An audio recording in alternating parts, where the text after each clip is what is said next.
Jay, thanks for the introduction. It's amazing how good someone sounds when they're actually given the opportunity to write it themselves. Truth be told, that's actually not from my corporate website or from my LinkedIn profile. It's actually straight from my Plenty of Fish account. So no wonder why women say I'm a little into myself. It's been quite the lineup already, and I realize as the last speaker of the day, the only thing I've got to contend with is the open bar. So it's in my interest to be brief. Just as a reminder, all of us are going to be available to answer any questions you have out there. I suggest probably do it over a drink. If you want the real answers to your questions, I'd say wait till we've had a few. So it's humbling to be here today, just as it's been probably a pretty humbling year for all of you involved in the mining sector. Calm after the storm, a return to normality in the mining sector. That's a hell of a lot better than our original title for this event, which was called Junior Mining. I guess we're all pretty much just fucked.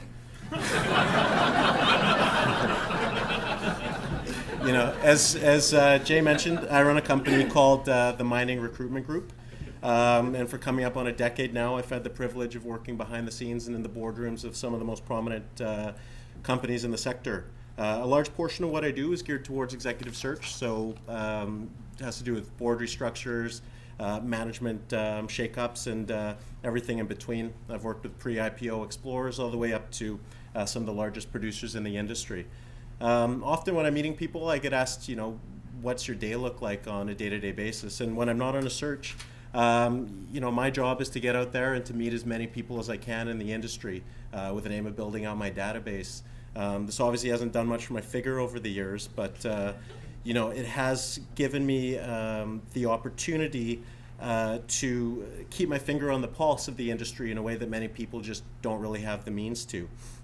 I found that over the years in my discussions with new people and with just going for coffee, the rumblings that I hear in the coffee shops and in the bars tend to play out in the boardrooms and the media many months down the line.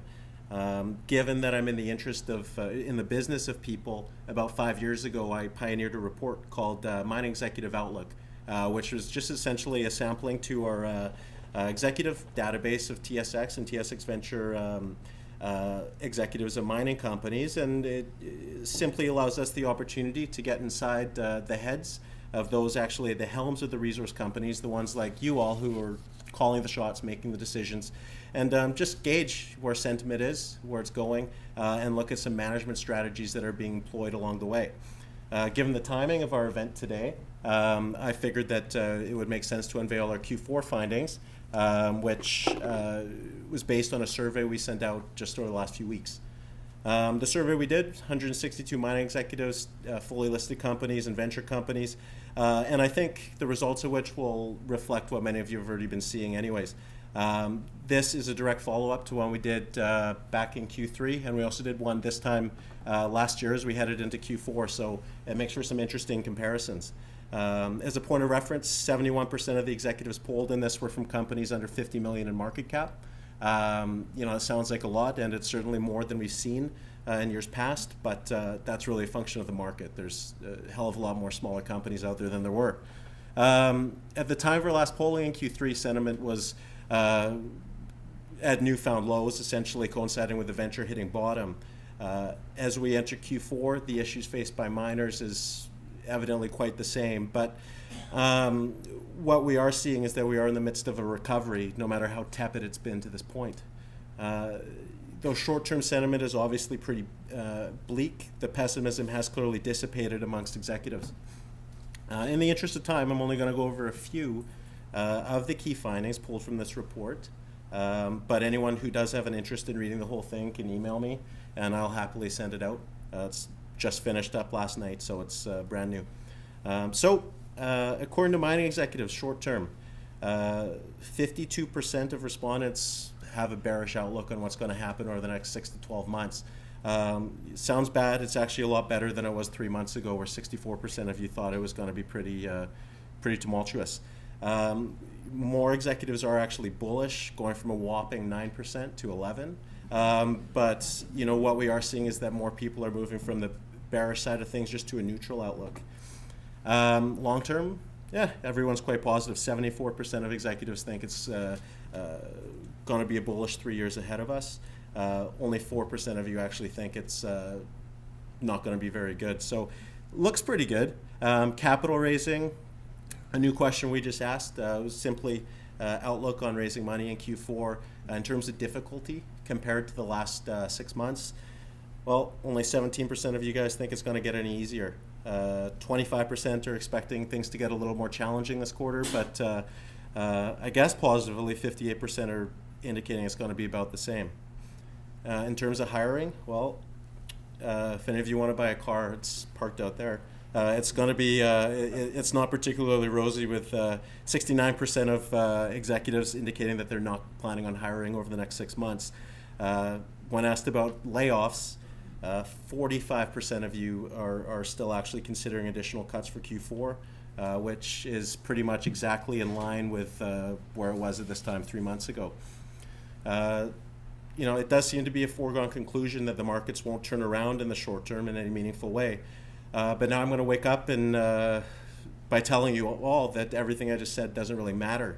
In fact, having administered the survey for 5 years, the only thing that is evident is what the general consensus amongst executives think is going to happen is almost invariably wrong. Let's go back in time. Let's go back in time to this point last year. In our Q4 survey from 2012, only 11% of executives held a bearish outlook on the next 12 months. In a similar question, we simply asked how they think the mining sector will perform over the next 12 months as compared to the preceding 12 months. And only 3% of executives were correct in stating that it was going to get worse.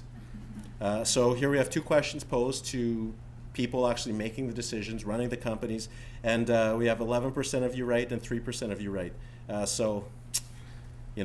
Layoffs last year, 90% of executives indicated at this time that they weren't considering any layoffs over the next 6 months. Didn't really pan out that way from what I've seen. Those closest to anything often get swept away by the emotion of it. When times are going well, you can't make a wrong choice and everyone's wearing perennial beer goggles, for lack of a better word. When things get bad, the pendulum has a way of swinging way too far to the other side where one can only picture things getting worse for a long time to come. In close to 5 years of doing this, the only real constant trend I see is that the general consensus is invariably wrong. If companies are going on buying sprees, as was evident a few years ago with some of those obscene valuations that we've seen, perhaps they should be doing the opposite and looking to find ways of adding value internally. If they're planning on things being rosy, in fact, they should be looking at putting contingencies in place for when things aren't. If they're thinking they should be hiring and building out as aggressively as they can, perhaps they should be focused on costs. Pretty much it comes down to that episode of Seinfeld where George realizes that every instinct he has about women is completely wrong, and if he does the exact opposite, he'll actually be right.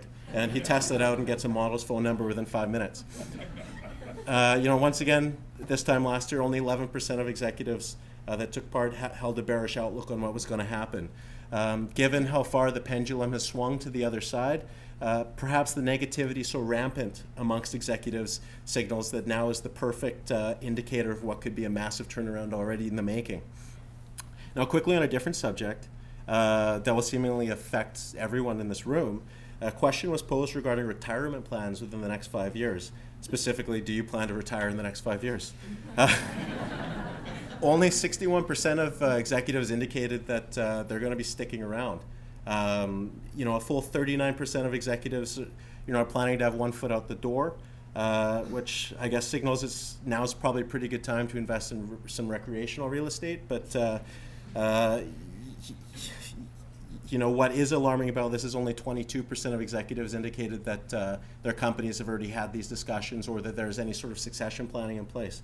If you're, 5 years is the blink of an eye when you're looking at a career. I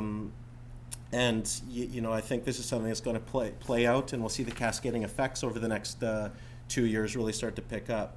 If you're at your midpoint in your career right now, it's reassuring to know that regardless of how well the market's doing, there's going to be some pretty good opportunities coming down the line.